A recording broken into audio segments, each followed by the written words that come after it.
Gluten is a protein that's found in wheat and other types of grains that some people have an allergy to.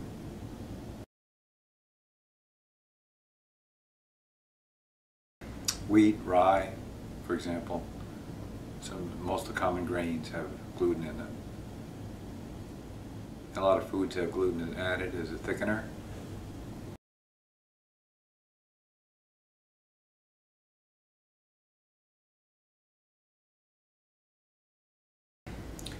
Well, approximately 1 in 100 people have a gluten allergy.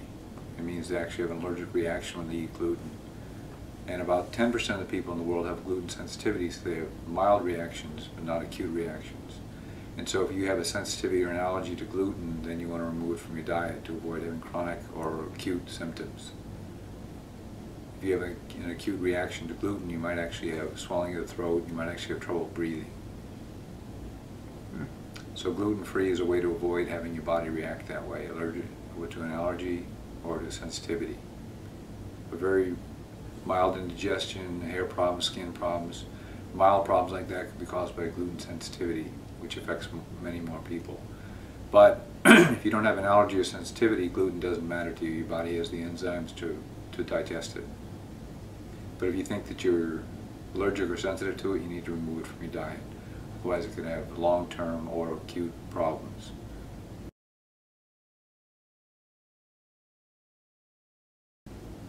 Well, it's specifically important for like breads and pasta because they're usually made with a lot of grain.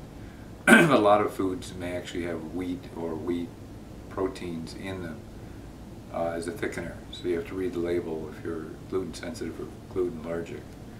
So going with the gluten-free label is one way to make sure you're avoiding those gluten proteins.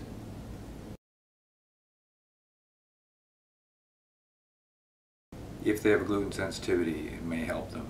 It may help reduce their symptoms. Because some of the symptoms they're suffering from, like mood, skin irritations, things like that, could be made worse if you have a gluten sensitivity and you're eating gluten. So avoiding gluten if you're gluten sensitive or gluten allergic is a really good idea for health reasons.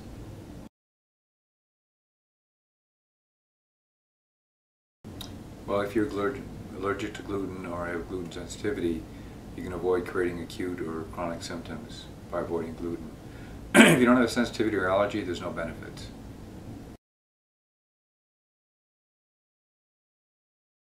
It can create indigestion problems, autoimmune problems, skin rashes. Any number of different symptoms can be caused by gluten sensitivity. If you have a gluten allergy, it could cause anaphylactic shock. You actually might go unconscious or have difficulty breathing. That's 1 in 100 people. More people have a sensitivity, and if they suspect they're sensitive to gluten, then avoiding gluten may have actually good health benefits for them and may help with symptoms of autism. It may also be useful for people with autism to avoid genetically modified foods too, because the same kind of reaction you might have to gluten, you might have to genetically modified foods for the same reason. If your body doesn't have an enzyme to digest the protein gluten, then you have a sensitivity or allergic reaction. Genetically modified food may be seen as foreign to the body, and your body may develop an allergic reaction to that as well. There's a whole list of foods that you might want to eliminate from your diet if you feel that you have a chronic condition that may be contributed to by dietary problems. Like fish, peanuts, dairy, meat for some people. There are certain foods that people have a lot of allergies to, seafood. And if you're having allergic reactions of some kind in your body, whether it's autism, autoimmune disease, or chronic symptoms, sometimes eliminating those foods from your diet can help alleviate those symptoms.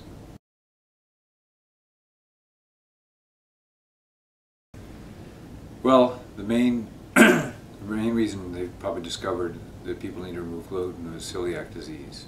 Celiac disease is an outright gluten allergy, which actually can be life-threatening if a person has that kind of a reaction to gluten. So it was the discovery of celiac disease which probably led to the development of gluten-free diets. They can, but it may be unnecessary. Be like someone avoiding shrimp when they don't have a seafood allergy. There may be benefits to avoiding seafood in the first place, but they're not doing it because they have an allergic reaction. So it's only if you have an allergy or sensitivity to a certain type of food that you need to eliminate it from your diet. But if you eliminate it anyways, unless there's other health concerns related to that food, you're not really gaining any benefit from it. So if you don't have a peanut allergy and you avoid peanuts, you're just missing out on peanut butter. Well, I would say if you're suffering from chronic symptoms of any kind, you might want to consider the fact that gluten may be causing those symptoms. So what you can do is try a gluten-free diet for a week or two, see if the symptoms alleviate. If it gets better, then you know you need to keep the gluten out of your diet. If it doesn't get any better, maybe some other food sensitivity. So you go on an elimination diet and possibly find out what that food is. But if you have gluten sensitivity or gluten allergy, you need to remove gluten from your diet. If you think you have symptoms caused by gluten, try eliminating from your diet for a while and see what happens.